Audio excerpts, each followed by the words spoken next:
समाधान।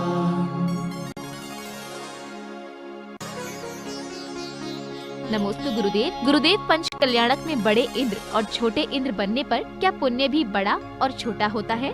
देखो, अभी तो मैं ये चाह रहा था कि आपका पंच कल्याणक 2022 में होना था, तो 2022 क्यों टला और मुझे यहाँ से उठने की बात क्यों आई? तो अब तुम्हारे लिए इतना पुण्य इकट्ठा करना है कि जितने घर हैं वे पूरे घर वाले पंच कल्याणक में किसी न किसी रूप में बैठने का संकल्प करें। वह भावना ही 2023 में तुम्हारी सफलता प्राप्त करा सके। क्योंकि गाड़ी एक बार टेकड़ी पे चढ़ जाती है तो चढ़ जाए, और फिर नहीं चढ़ पाए हुर्र हुर्र करे तो फिर थोड़ी ताकत ज्यादा लगती है कि नहीं? अब तुम्हें ताकत चाहिए, अब विशुद्धि चाहिए। हम इतने दिनों से इसलिए नहीं बोल रहे थे, मैंने कि इनका तो पुण्योदय में है ही, और इनके पुण्योदय से कार्यक्रम होना ही है। हमने तो यही सोचा था कार्यक्रम होना ही है, कार्यक्रम करके यहाँ से बिहार करना है, और निश्चित था कि चतुर्मास के बाद कार्यक्रम। इसलिए मैंने, अब मुझे पता चला कि तुम्हारा पुण्य कमजोर पड़ रहा है, तुम्हारे पुण्य में कमी आ रही है ललितपुर वालों। तो उस पुण्य को बढ़ाने के लिए यदि प्रत्येक घर का सदस्य नियम कर ले कि हम पंच कल्याणक में कोई ना कोई पात्र बनेंगे, तो शायद ये पुण्य तुम्हारा इतना बढ़ जाए कि बांसी के बाद तुम्हारा नंबर आ जाए। हाँ, नहीं तो मामला गड़बड़ है। उठी हाट 8 ही रोजे लगत नहीं लगे कि नहीं लगे का पतो। इसलिए पुण्य बढ़ाने की सवाल इंद्रों की संख्या का नहीं है। संख्या का तो मुझे मालूम है कि हजारों बन जाएंगे, संख्या के कारण नहीं कह रहा हूं। संख्या तो कितने बनेंगे वो तो भगवान जाने, लेकिन अभी तो हमें पुण्य की भावना चाहिए कि हर घर व्यक्ति के घर से यदि पुण्य की वर्णाएं निकलें तो शायद जो तुम्हें लेट मिला है ये कहना पड़े कि देर हुई वो अच्छी हुई। इसके लिए तुम्हारे लिए एक बहुत बड़ा पुण्य का संचय करना है। और ललितपुर का जो पंचकर्णक होता है वो एक इतिहास रचता है। जहाँ के पंचकर्णक होते सुबह पूजा में बैठते हैं, शाम को घर में आके दुकान पर बैठते हैं, घर में रहते नहीं। वास्तविक इंद्र वो हैं जो 9 गजरत में हुए थे कि 5 दिन के लिए 6 दिन के लिए 6 दिन के होता है ना, 6 दिन के लिए घर छोड़ के गए थे, तो घर का पानी भी नहीं पिया, घर के कपड़े भी नहीं पहने, घर का अन्न भी नहीं लिया, और घर के परिवार सदस्यों ने भी उनका नाम पापा मम्मी न रख करके कोई सौधर्मेंद्र कोई इंद्राणी ये नाम किए थे। हमने बहुत संस्कार दिया था, कोई भी इंद्राणी अपने परिवार के लोगों को संबंध नहीं रखेगा। कोई भी परिवार के लोग उनको सांसारिक संबंधों से नहीं बुलाएंगे। पापा को पापा नहीं, चाचा को चाचा नहीं। जो जिस पद पर है, नाभिराय है तो नाभिराय कहेंगे घर वाले भी, मरुदेवी है तो मरुदेवी कहेंगे, सौधर्मेंद्र है तो सौधर्म, सभी लोग कहेंगे। वो है सकलीकरण। जैसे मान लीजिए हम मुनि दीक्षा ले लेते हैं, फिर भी आप हमारा पूर्व गृहस्था के नाम से पुकारोगे तो बोलो ना, दोष लगेगा कि पुण्य लगेगा? बहुत बड़ा दोष है। ऐसे जिनका सकलीकरण हो गया अब उनको गृहस्थ अवस्था के नाम से, तो मैं इस पंच कल्याणक में चाहता हूं कि इंद्राणी यहां से जावे तो वे भगवान को लेकर के ही आवे। जय हो। और 5 दिन बढ़िया आराम से, घर का पानी नहीं, घर का भोजन नहीं, घर के कपड़े नहीं, वहीं रहने की व्यवस्था हो, वहीं हो, और वास्तविक इंद्र हो। और वे वास्तविक इंद्र हो तो स्वर्ग के इंद्र भी कहें ये दूसरी स्वर्गपुरी कहां से आ गई। इसलिए मैं सोचता हूं कि तुम लोग ये मत पूछना कितने में बनना है। बड़े बंदे तो बड़े ही कहलाएंगे। देखो सौधर्मिंद तो सौधर्मिंद कराएगा, उसके पुण्य की महिमा को तो मैं कह ही नहीं सकता। सौधर्मिंद भगवान का पंच कल्याणक का मुख्य है। भगवान के माता पिता कोई साधारण हस्ती है क्या? कुबेर कोई साधारण हस्ती है क्या? यज्ञ नायक कोई साधारण हस्ती है? पूरे पंचकर्णक का मालिक होता है यज्ञ नायक, साधारण हस्ती है क्या यज्ञ नायक?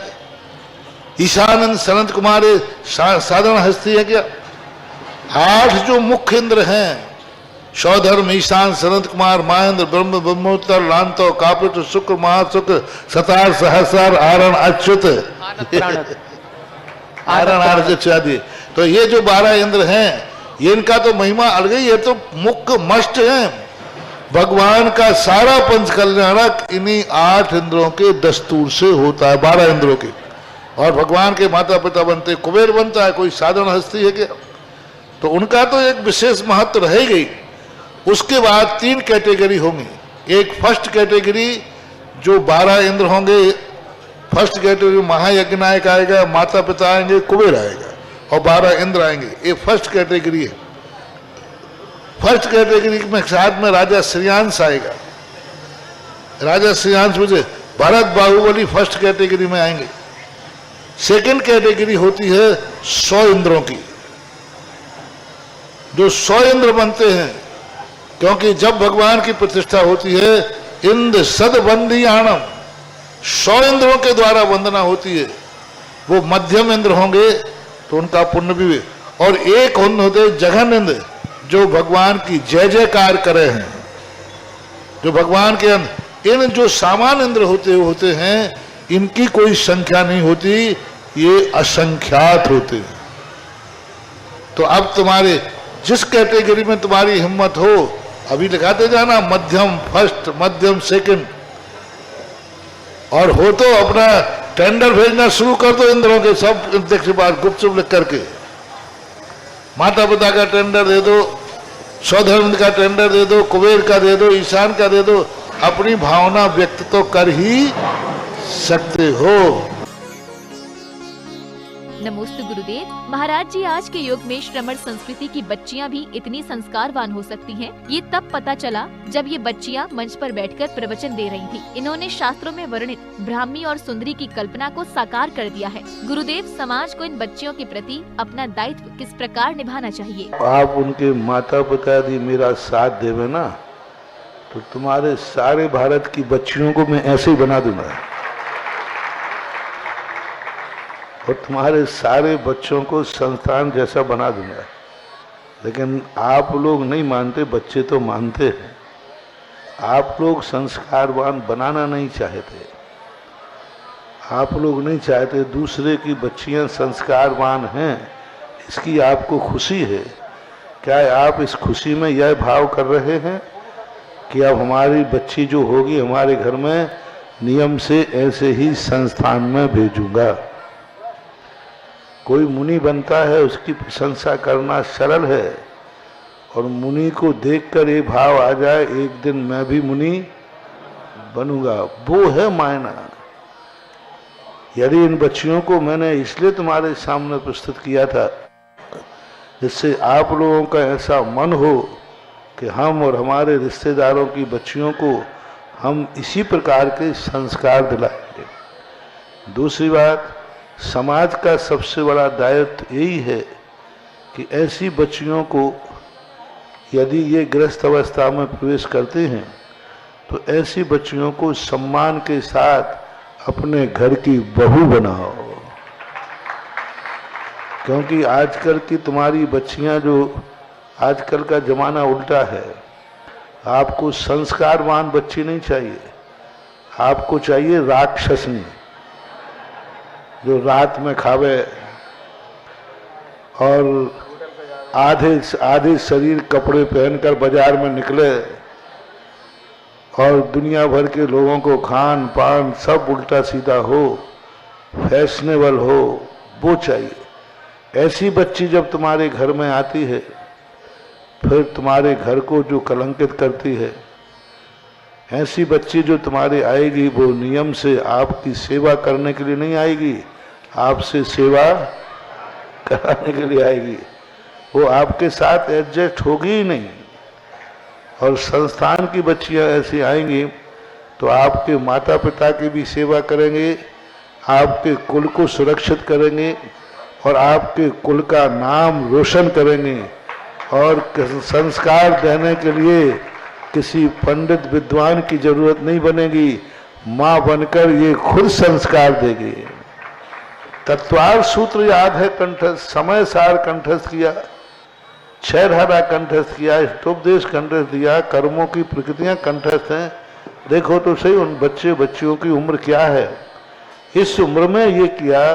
तो इनको देख करके आप सबको आज भौतिक युग जिस तरफ जा रहा है उस भौतिक युग को मोड़ने का मात्र भारत में अभी एकमात्र साधन है श्रमण संस्कृति संस्थान सांगानेर। 2 प्रकार की पढ़ाई होती है, कोटा में भी हैं और भी अपने जैन स्कूल जैन छात्रावास हैं, उनमें मात्र बिगड़ने नहीं दिया जा रहा है। जितने भी अपने हॉस्टल हैं, लौकिक शिक्षाएं जहां हो रही ना, वहां बस एक ही काम हो रहा है, बिगड़ने नहीं दिया जा रहा है, लेकिन सुधरने का कोई मौका नहीं है। बस तुम्हें बिगड़ने नहीं देंगे, बुरे संस्कार नहीं आने देंगे, लेकिन अच्छे संस्कार, तुम्हें अधर्म का ज्ञान नहीं होने देंगे। धर्म का ज्ञान भारत में हजारों साल के बाद पहला संस्थान खुला है जहां बच्चियों को बुरे संस्कारों से तो बचाया ही जा रहा है, धर्म का ज्ञान दिया जा रहा है। दिन भर में कम से कम 5-5, 6-6 घंटे वो धर्म की पीरियड लगते हैं, एक पीरियड नहीं लगता। पहले तुम्हारे स्कूल चलते थे, उनमें एक पीरियड धर्म का हो जाए तो वो मुश्किल।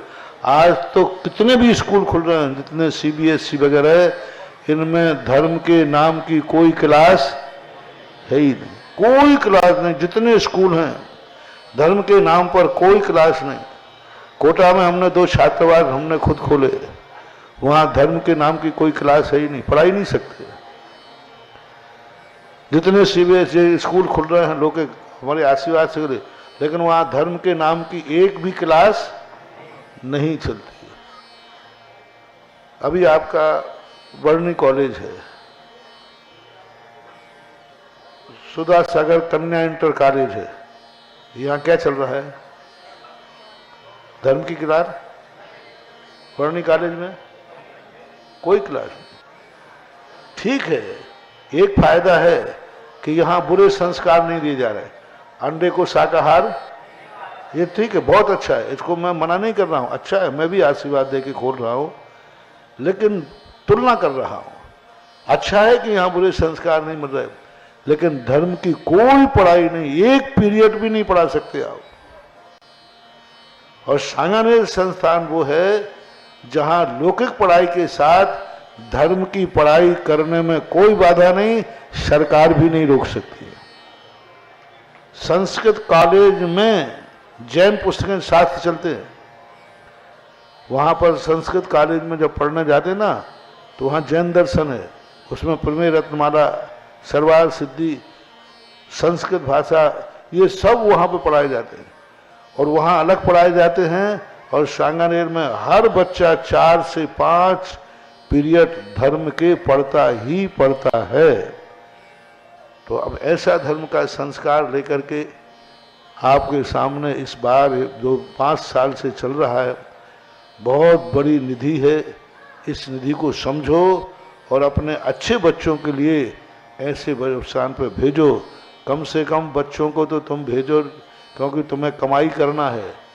जैनियों की बच्चियों को तो कमाई की तरफ मत ले जाओ, जैनियों अपनी बच्चियों से नौकरी के लिए मत पढ़ाओ, इनको इतने संस्कारवान दो कि पूरी पीढ़ी संस्कारवान हो जाए।